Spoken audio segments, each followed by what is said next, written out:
Sorry my fan's on, but I'm not going to get up and go turn it off just because I'm quickly filming this. But my video this week has been pre-filmed. It's about Pride book recommendations, and I still want to put that up because it's Pride month and it's important to me, but also I want to bring awareness to anyone who might be living under a rock that there's something much bigger going on right now. It's really important that white people start stepping the fuck up, doing their part in defeating racism, or at least starting to dismantle it, and white supremacism, and words that I can't always say because words be hard, to be honest. But I wanted to add this in so you don't just think, oh, look at this fucking twat just posting a video about gay books, woo. I still feel very passionately about sharing queer stories, especially because this is going on right now. The reason why queer people have any of the rights that we have are thanks to black trans women in America. They were the ones who started Stonewall. They were the ones who started that protest. I want to celebrate what we have, but I also want to bring your attention to what black people have done for us, besides the fact that we steal all of their culture because gays use all of fucking black people's language, and we need to fucking stop, to be honest. There are lots of things that I will link down below. I'll actually make an effort this time. I'll link some helpful things down below, petitions to sign, places to donate, and also my blog posts for tomorrow will be very specific to what is going on in the world right now, especially if you're white. Go into the description. There are many things there. I'm willing to answer questions and try and find other things out for you too, and reply to you in my comment section. But I am basically currently constantly posting and retweeting and whatever stuff to do with what's going on, mainly in America, sometimes about England too. But you know, it's time that we start actually standing together.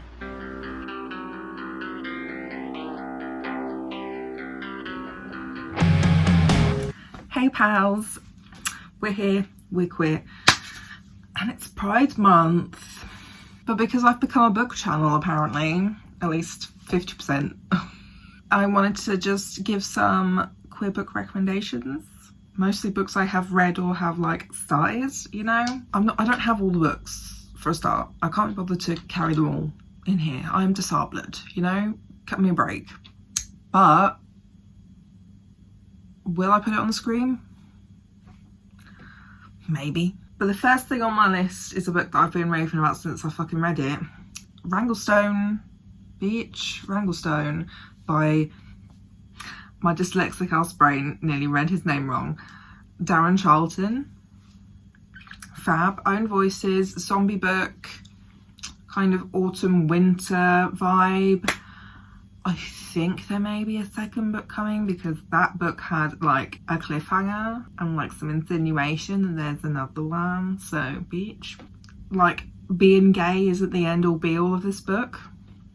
It's about the adventure and the mystery, and I'm here for that. So rock on, beach. I do have a couple of like queer history kind of books, but I've only read one of them, so sorry in advance, and that is Queer Intentions, A Personal Journey Through LGBTQ plus Culture by Amelia Abrams. But it's a nice way of beginning the journey of like learning about queer history and politics. It's in good like bite-sized amounts per chapter, and she's a journalist who interviewed lots of different people from around the world for the book, so it's straight from minorities' mouths basically. And I think it's a really great book that definitely made me realise I don't know much of anything about queer history or culture except the internet. So that's one that I recommend if you want to learn more about how it be.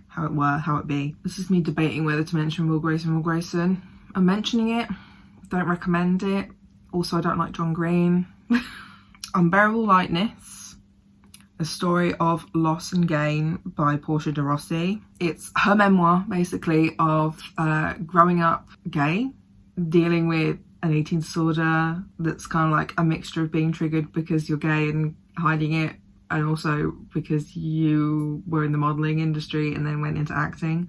You know, lots of insight into what it was like when she was going through this in the industry, but I don't think it's changed. And I found it really interesting, and obviously it has a nice ending because she's happily married and out gay. You know, so I think that's a good one. Obviously I have to mention the Heartstopper series. Probably one of my fave series. Probably my favourite graphic novel. I don't really read graphic novels that much. Bye Boy Rep. Shout out to Nick. Love you, babe. My boy. You know, cute, fluffy, fun stuff. The third book gets a little bit triggery with eating disorders. I wish someone had like said something about that, because it did trigger me a little bit, because I was surprised. If I'd been prepared to read it, I probably wouldn't have been triggered. So, trigger warning, the third book talks about like disordered eating type things, so be careful.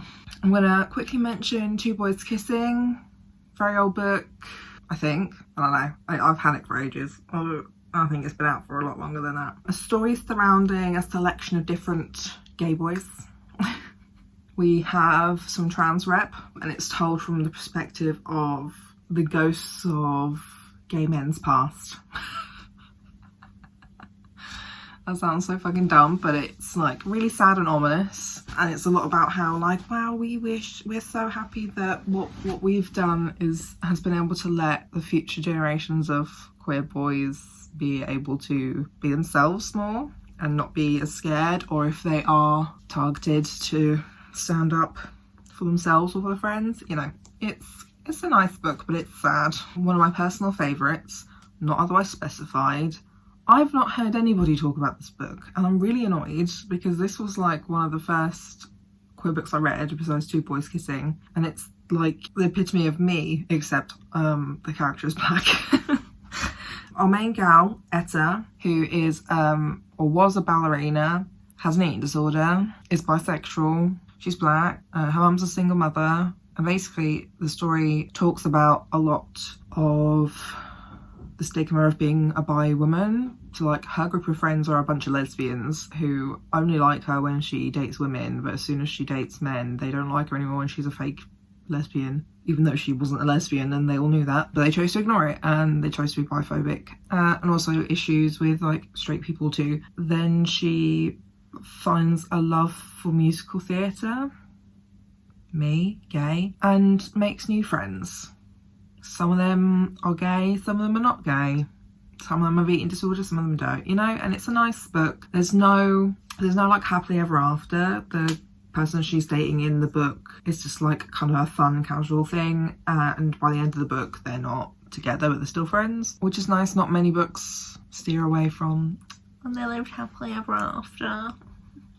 I like that she knows what she wants, and that what she wanted was not a relationship, or at least not one with this person. Then I'm going to include, obviously, Simon versus the Homo sapiens agenda and Leah on the Offbeat, because it's the same pals.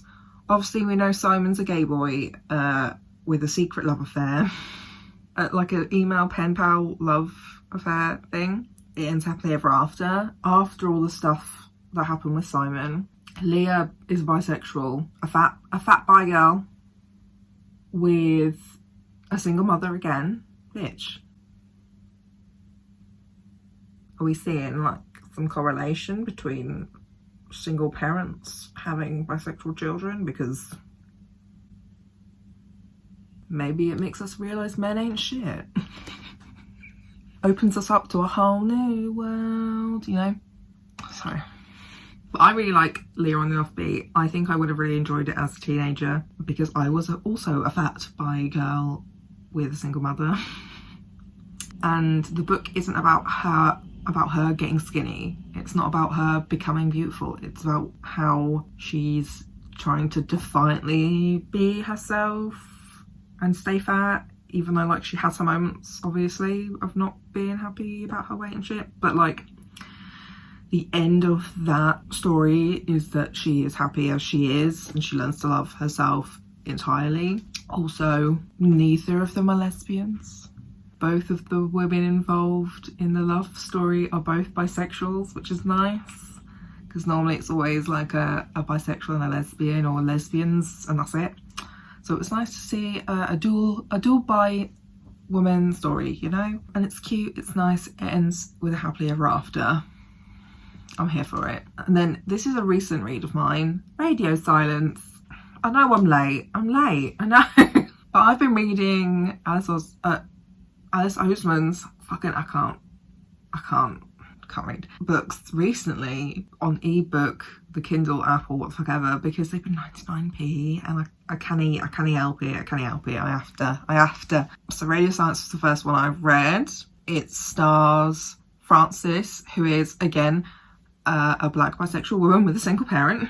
See, there's a correlation here. Maybe it really is that we realise men ain't shit.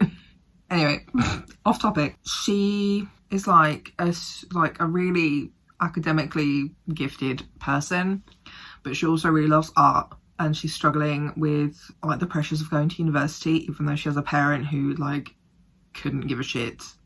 Like her mum is like, you know, just take care of yourself, do what you want, I love you no matter what, you know, like that's what my mum was like. So I really felt this book as well. Are bisexual AFAB people just all the same? Because honestly, I'm seeing it. Is this a new stereotype? I think my bisexual friends also have single parents. Is this a conspiracy?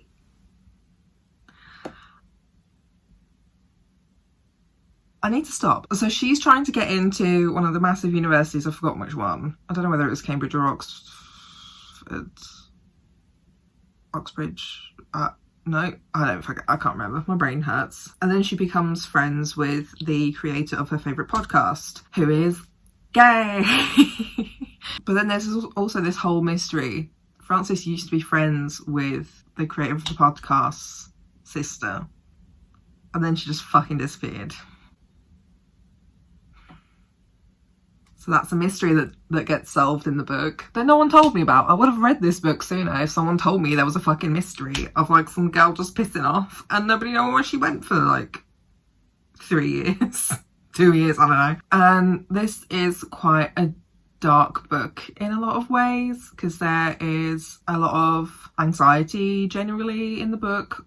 There's also quite serious abuse. I mean, all abuse is serious, but like dark, scary, trigger warning as well for like animal abuse, kind of. That hurt my feelings a lot. Fuck, like that was awful. Suicide, lots of really awful things, but it does end nicely. Just so you know, people like me who need to know before reading stuff if it ends well, if there's gonna be drama and awful angsty things, it does end well. And it's, you know, there's a nice ending to it, and I'm here for it. There we go. I'm also planning on reading some of the other books because they're also 99p, so. Then I have Fierce Femmes and Notorious Liars by Kai Cheng Tom. I hope I said that right. This is like a fantasy memoir. So it's a memoir that's kind of been turned and created into like a fantasy-esque world in a way, written by and about a trans woman, I assume in America, because it felt very American. So it's very interesting. I wasn't sure I was going to enjoy it, and there are definitely parts of it that I wasn't interested in. Like there's poems throughout it that I didn't really resonate with or enjoy, but I feel like a trans woman reader might, because they were things that are important to trans women, but not really something that I care about. That there was a really long one about hair. So like that bit wasn't for me, but the rest of it was really good. Like the, is it prose? Is that what you call it? I've forgotten, mate. I have a degree. I don't fucking know. And I really liked how it had basically been real and true story turned into this cool fantasy world in a way, and how trans women in the book were kind of made to be like anti-heroes. I don't think that's it either, but like, yeah, and it talks about trans history, trans politics kind of things as well. A little bit of romance, doesn't end in romance though, but it's a book with a very particular style that I never expected to see or read. So I recommend that because I think it's pretty cool. Beautiful Music for Ugly Children by Kirsten Cron Mills. Can't read. I read this a while ago, but it's about a trans guy called, I think his name is Gabe, who really likes radio shows. And when the book is starting, it's sort of when he's kind of just coming out to people and being like, hey, I'm trans. I don't know whether, I think this book does include his dead name, which I'm not really down for. Generally, I think it's a good, fun book, talking a lot about music and the radio world and that sort of thing. He's straight, I think, because he was like dying for every girl that paid him attention. He has a really interesting and like quite a nice relationship with his music mentor, which is nice because his parents weren't really there for him. I can't really fully remember the entire plot. Near the end there is transphobic violence, which was not fun. Spoiler, a character dies, but I enjoyed the writing. I enjoyed reading from Gabe's point of view. I'm gonna quickly throw in Becoming Dangerous, Witchy Femmes, Queer Conjurers and Magical Rebels on Summoning the Power to Resist. I think edited by Katie West, because it's a book, like an anthology book of kind of personal essays and stuff. I think it's important that I mention it because it does include disabled queer people, trans queer people, a nice big combo of the lot, you know, me. So, because it's not often I see disabled people, queer people, anywhere. Okay, that's pretty much it. So these are all books that I've enjoyed reading and have kept or wanted to buy the physical copy of or something like that. I hope you enjoy the video and find some good readings. Good readings. Give me your recommendations down below, especially when it comes to disabled queer people, disabled queer stories, and that also includes trans. When I say queer, I include everyone under that. What else do I want? Specifically, I would love non-binary stories. I only know of 2. I haven't read them yet. But also really would love disabled or chronically ill non-binary stories. Preferably AFAB, because so far I have not found any AFAB non-binary people, you know. Leave your recommendations in the comments below and let me know why you think I should read it. Give this video a like. Fucking hell. I was like, give this book a like. Where am I? Hello? Give this video a like. Subscribe. I talk about gay shit, books, being disabled. I think that's it. That's kind of my thing now. Disabled, queer, books. It be how it be, you know? And I'll see you next week. Bye.